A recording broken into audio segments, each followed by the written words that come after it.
Hello everybody, welcome back. So I'm going to continue with the list about water, and this time I'm going to answer a few things that that I can't remember if I mentioned it in the videos before. So this one is about kind of like a Q&A thing for the water. So if you haven't watched the entire list, I recommend that you do that one, just to have certain information, and maybe you can have, that in your head if you're ever going to need it or refer to. Anyway, so before I continue, I wanted to remind you that down below is my email in case that you want to help me out by sending an Amazon gift card. So thank you very much. I really appreciate it. And here I go. So number one, about the situation with the water. People think that in the countryside you are going to find food and you're going to have problems with water. And in the city you are going to have, problems with the food and the water. And it's kind of like, no, I'm sorry. You what? No. Listen, I'm sorry, but the situation in reality, to my experience, I don't know about your place or your particular geography or things, but here's the deal. In the cities, you will always find food because people that produce food in the countryside, they need to sell it. And so they will somehow, I swear to God, even if they have to hire a broom from a witch to try to get it to the city, they will do it. So no, the food is going to be available in the cities, but not in the countryside. Or hell, trying to get food in the countryside is like, oh my God, what the hell? Unless, you have this farm that produces everything and it's like they are your friends and you know them and they go to the local market every week and stuff like that. And it's like, yeah, they produce for that particular community, then no. The purpose of a farm is trying to sell everything, and they can't sell you, the community, everything because they produce too much. Most of the farms and the things, they produce too much, so they go there. Now, with the water, is kind of like this. Countrysides, a lot of time, they have water pumps, they have wells, they have, underground, they have access to lakes and stuff that in the cities you just don't. So the water situation is going to be very, very, very bad in the cities after 12 hours of any kind of disasters. And I do mean 12 hours, because how long do you think it takes for you to go to the bathroom in your apartment, and then everyone there go into the bathroom, for whatever, and if they don't have, water there, what the hell do you think is going to happen? That place is going to start stinking, and you will have to probably, the smell is going to kick you out after about half a day, and that is not even just the beginning. So no, the water problem is going to be way, way, way worse in the cities than it is in the countryside. But the food is the other way around. Now you need to counterpart that by, like I said, with all of the situations that I mentioned. Now, the other situation about water is the miscalculations that they are doing, for the amount of water. I have mentioned this before in several videos. If for example, you need to go to the bathroom in a hospital and there is no water there, then you probably want to get water there. In fact, in Africa, if you wanted to use the toilets and stuff, you probably want to get water, you actually will have to, the kid will actually have to carry water to the school and stuff to try to, to use the toilet and to wash themselves or whatever, because there is no water in the schools. So if that happens in your local hospital, and you need to go to the bathroom or whatever, oh hell, you're probably going to need water. So no, you need water, there. Now, you need containers that are appropriate for your car. What kind of that is kind of like the questions that I get. What kind of containers? Should I buy this? Should I buy that? Do they have to be in color? Do I do this? Do I do that? No. Hell, look, think about the process. The process is you go and you go and buy the water, right?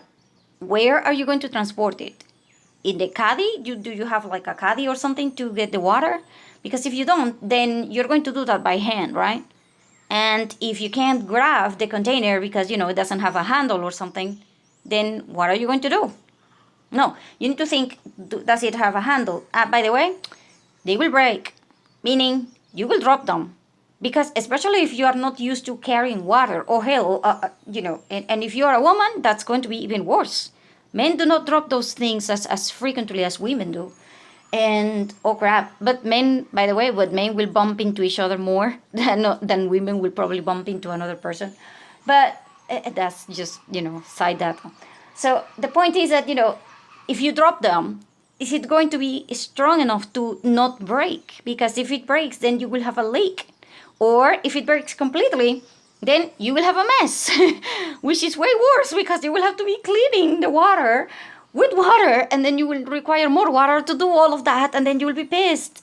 And on top of that, it's a slippery hazard. And on top of that, it's kind of like now you will have to get a new container or repair this one. And if you repair that one, then that thing is going to get moldy in the parts that, is not entirely, like sealed. So it will get moldy eventually. It's not like it's going to get moldy the next day. I'm just saying that it will not, seal, even if you put the right amount of glue and everything, it will not seal it entirely.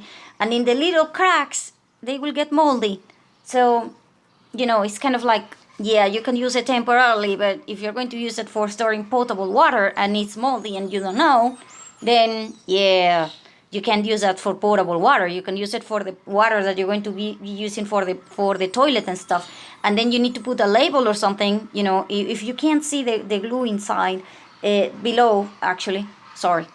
Then you actually will have to write down in the thing, just water for toilet or something, and not potable. Because if you're drinking something that is in a container that has, mold and stuff inside and you can't see it, yeah, not good. Also, the amount of water that you are supposed to get, like I said, you have to remember, potable is one thing, white is one thing, gray is another one, distilled water is another one, and they are different kinds of waters, and they are different, all of them. Now, potable water, here's the deal. If you're thinking that you're going to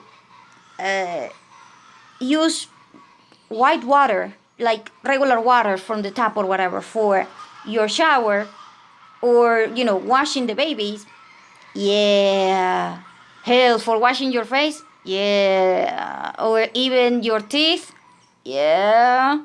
You're going to be in for a surprise, especially, very, very, very especially if you have sensitive skin. I don't have sensitive skin, but sometimes I do, because sometimes I have been having, when my stress level is high, my skin gets a little bit weird. And so, it gets sensitive. And at that point, if you shower with water that comes from the pipe, yeah, you're probably going to go red and you're going to become a Martian. Like, really, it's just that bad. Yeah, because you see, when you have problems with the supply of water, what the government will do is that they will add more chemicals to it to try to treat it better. Especially if there is a disease or something going on, they will be like, oh crap, this thing can have the disease and we don't have enough filters in our plant to treat it, whatever. So better to be safe than sorry, and they will add more chemicals to it. If they add more chemicals to it, yeah, your skin. If you have sensitive skin, oh hell. And there is no way in hell that a lot of people, will shower babies and will bathe babies with that kind of water. Because then the baby's skin is going to become red and allergy and cream, and you will need to buy creams and stuff just because of that. So no, you probably want to take bath for the baby, like fill up the bathing thing and with potable water. And that one we spent, I don't know, last time I checked, when my daughter was a baby, we did that like a couple of times only. And I think it was like we spent about, I think, 18 liters, 20 liters, something like that. So, but then my baby, oh my God, thank God my daughter has, very good skin, so she's not sensitive. But oh hell, I have seen a lot of people that have kids that have sensitive skin and stuff. So, oh crap, they require potable water for washing your body parts and stuff. And when we don't have water in our house, some of the containers that we fill that are small, that are near the sink, those are potable water, because if you are going to wash your face, and there is no water in the pipe and stuff, then you need potable water. You can't use water that you have stored and then you have no idea what the hell. Because if that thing has a lot of chlorine and stuff, and you're using that, near your eyes, yeah. And like I said, the more chemicals and things that you use for treating the water, the less that you want to try to keep it into your face and stuff, and especially in if you're sensitive. So no, you're miscalculating if you have sensitive skin, or if you have kids that are small, or if you are a person that can't stand the taste of water. Because if you are going to wash your teeth, that means inside your mouth, and that means that if you're taking water that is weird or tastes funny, you're going to probably throw up. And in fact, a lot of people do. So hell no, you need potable water for washing your teeth and stuff. That is like a cup, or maybe 2 cups every time that you are washing. So that adds up daily. And that is and when you are doing the cooking, you're thinking, most people are like, yeah, I'm just going to buy 1 gallon per person. Yeah, you're going to suffer dehydration if you don't know what the hell you're doing, because you need to figure out how much water your body actually needs daily, based upon your height, the amount of activities that you're doing. So this thing will vary. That's why I said before, every time that you do water preparations, you need to do hydration preparations, which is not the same. Okay, water will help you with the hydration, but hydration is done by the minerals that are in the water. And if you're not taking minerals in the water, because water doesn't come with minerals anymore, then you need hydration things.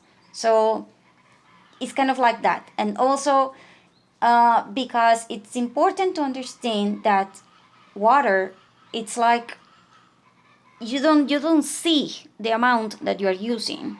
So if you are using it, for the coffee, because people are like, yeah, with 1 gallon will be enough. Yeah, but you have to use it for making the coffee, for making your tea, for washing your face and your teeth. You need to use it for a hell of a lot of other things that you're not probably considering, like when you're doing the rice. Okay, you're not considering, yeah, that thing needs water, because you're probably thinking, I'm going to use it for the tap. Like I said, a lot of chemicals on it. So no, you can't use that one. So again, that's why you want to consider minimum. And I do mean minimum. I mean, I'm sure that some people might be able to get along with a little bit less, but bare minimum for us, normal, will be 10 liters per day per person. So if you have 6 people in your house, that's 60 liters. And I'm sorry I don't have it in gallons, but it's just that we don't use gallons in here, or at least we didn't use to them a lot. And the other thing that you know you might want to consider is, how often do you rotate the water? And that will depend upon the chemicals that you use to treat it and the source of the water. Yeah, my dog is yeah my dog is trying to get my attention. And like I said, depends upon the chemicals that you're using, depends upon the type of container that you're using, because by the way, colors will affect the time that you can save the water for. And that is, I think I already explained it in the other video. So like I said, it will depend upon a lot of things. Was it potable? Was it tap? Was it distilled? Was it from the air conditioner thing, which is kind of like a distilled kind of water? Was it from from your well? Was it for does it has a lot of sediments? Because if it is from your well and you didn't filter it and you just saved it, at the end it's going to collect a lot of sediments, and sometimes that water will taste like earth, and a lot of people are like, oh my god, I can't drink that. So even though it's potable, a lot of people are like, I'm going to throw up, so they will use it for something else, even though it's potable and it's perfect, because they didn't filter it at first. So no, you need to figure out, depends upon a hell of a lot of things. So you might want to watch the other videos to figure out. Also, a good way to tell is, if you uh, wash your hands and make sure that they're very clean to do this, okay? You touch the inside of the container. If it is slippery, oh my god, then you have, moldy things. Oh crap, that water is already kind of moldy. But if it is like you touch it and then it is like dry and stuff, even though there has water on it, then you're probably okay. And I said probably, that doesn't mean, anything, because you need to figure out, like I said, the taste and the smell and the chemicals and stuff. But one way to find out is if you touch the water and it has changed the texture, and it will change the texture in the borders of the plastic or the glass on the container. The best way to store water is glass, but it's so freaking dangerous that oh crap, I have broken several glass containers, and it's not pretty, because glass will mix with the water and then you can't figure out, because both of them are transparent, and oh crap, so no.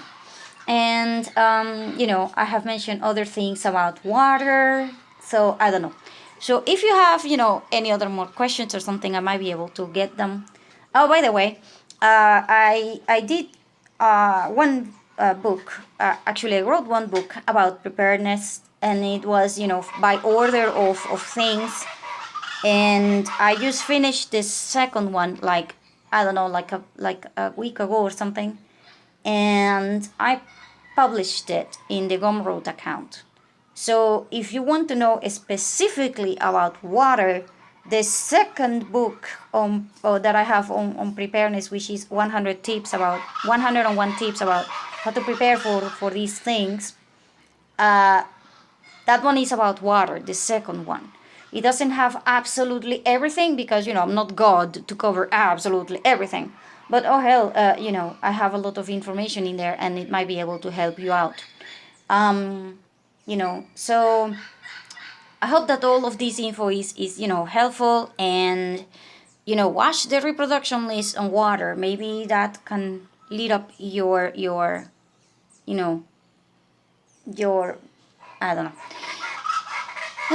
So thank you.